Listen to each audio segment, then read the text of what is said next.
Motivational interviewing is a great strategy to use with your patients that use substances. Let's learn what research says about this. Motivational interviewing starts with a collaborative, friendly relationship between the physician and patient. This requires that the physician have empathy toward the patient and recognizes that resistance to change is typically evoked by environmental conditions rather than a character flaw. The objective is not to solve the patient's problem or even to develop a plan. The goal is to help the patient resolve his or her ambivalence, develop some momentum, and believe that behavior change is possible. Allowing the patient to explore these issues increases the chances that the patient may find an acceptable resolution.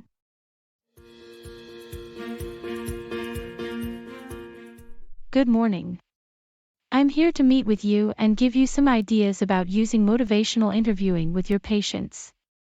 Motivational interviewing can improve your patient-provider relationships. That sounds great. Why don't we move to your office to discuss? The idea is to elicit change from the patient and have them resolve their ambivalence. The therapeutic relationship is more like a partnership. This simple interviewing technique is designed to stimulate patients' desire to change and give them the confidence to do so. Motivational interviewing has two goals. One is to find a way of increasing motivation. The second goal is about helping the patient commit. We work towards having the patient make statements that are in favor of change. I've heard that change talk is exemplified by a statement that indicates the desire for, the ability to, the reasons for, and the need to change. That's true.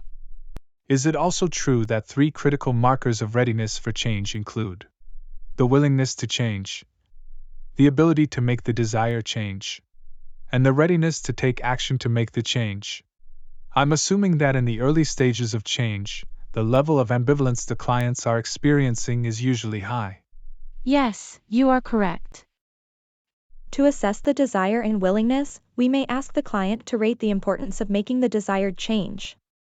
If change is desired, ask similar questions, such as, "Tell me about your concerns or difficulties related to your substance use. Talk to me a little about your use. What do you like most about the substances you use, and what are the positives? Are there any negatives? What are your worries about using? How has it changed over time? What things have you noticed that concern you? What do you think could be some problems? What have other people told you about your substance use? What do you think other people are worried about in regard to your use? What makes you think that you may need to make a change in your substance use? Tell me what your use has cost you and why you think you might need to make a change. What would be the likely consequences if you continue to use drugs or alcohol? What might be the negative consequences of giving up these substances?" Affirming is a way to express your genuine appreciation and positive regard and promote self-efficacy. It says, "I see you, what you say matters. And I want to understand what you think and feel." It can also boost confidence in taking action. Using affirmations in conversations with patients consistently predicts positive patient outcomes. Use affirming statements to emphasize patient strengths, past successes, and efforts to take steps, however small, to accomplish change goals. Do not confuse this type of feedback with praise, which can sometimes be a roadblock to effective listening. Frame your affirming statements with a you instead of I. For example, instead of saying, "I am proud of you," which focuses more on you than on the client, try saying, "You have worked really hard to get to where you are now in your life." This demonstrates your appreciation, but keeps the focus on the patient. Use statements such as, "You took a big step in coming here today. You got discouraged last week but kept going to your AA meetings. You are persistent. Although things didn't turn out the way you hoped, you tried really hard, and that means a lot." That's a good idea for how you can avoid situations where you might be tempted to drink. If the patient says, "I drink because I am lonely," think about the possible meanings of lonely. Perhaps the patient is saying, "I lost my spouse," or "It is hard for me to make friends," or "I can't think of anything to say when I am with my family." Consider the larger conversational context. Has the patient noted not having much of a social life? Make your best guess about the meaning of the patient's statement. Offer a reflective listening response. You drink because it is hard for you to make friends. The patient will tell you either verbally or non-verbally if your guess is correct. Be open to being wrong. If you are wrong, use patient feedback to make another conclusion about the meaning.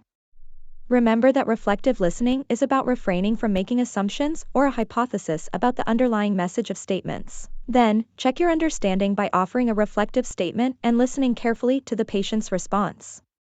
Intentionally select statements that may have particular meaning. Summarizing is not simply a collection of statements. It is a form of reflective listening that distills the essence of several statements and reflects them back. Jerry, thanks for coming in. What brings you here today? My wife thinks I drink too much. She says that's why we argue all the time. She also thinks that my drinking is ruining my health. So your wife has some concerns about your drinking interfering with your relationship and harming your health. Yeah, she worries a lot. Your wife worries a lot about the drinking. What concerns you about it?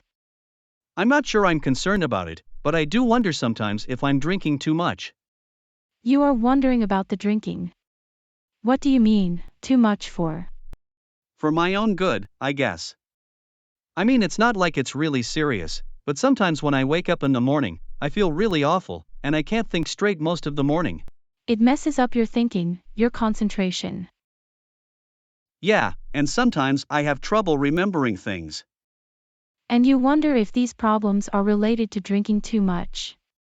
Well, I know it is sometimes. You're certain that sometimes drinking too much hurts you. Tell me what it's like to lose concentration and have trouble remembering. It's kind of scary. I am way too young to have trouble with my memory. And now that I think about it, that's what usually causes the arguments with my wife. She'll ask me to pick up something from the store, and when I forget to stop on my way home from work, she starts yelling at me.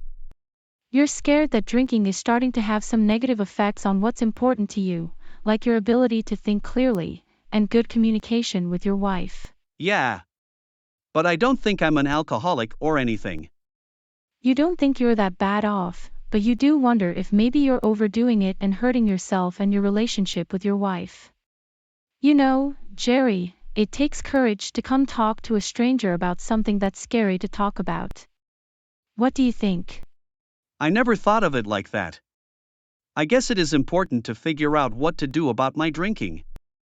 So let's take a minute to review where we are today. Your wife is concerned about how much you drink. You have been having trouble concentrating and remembering things and are wondering if that has to do with how much you are drinking. You are now thinking that you need to figure out what to do about the drinking. Did I miss anything? The conversation with the doctor and patient showed the use of skills to engage the patient and help him feel heard, understood, and respected while moving the conversation toward change. Motivational interviewing is a strategy with great potential for time-pressed physicians and their care team members. This technique promotes positive behavior change by engaging patients with substance use disorders in a treatment plan.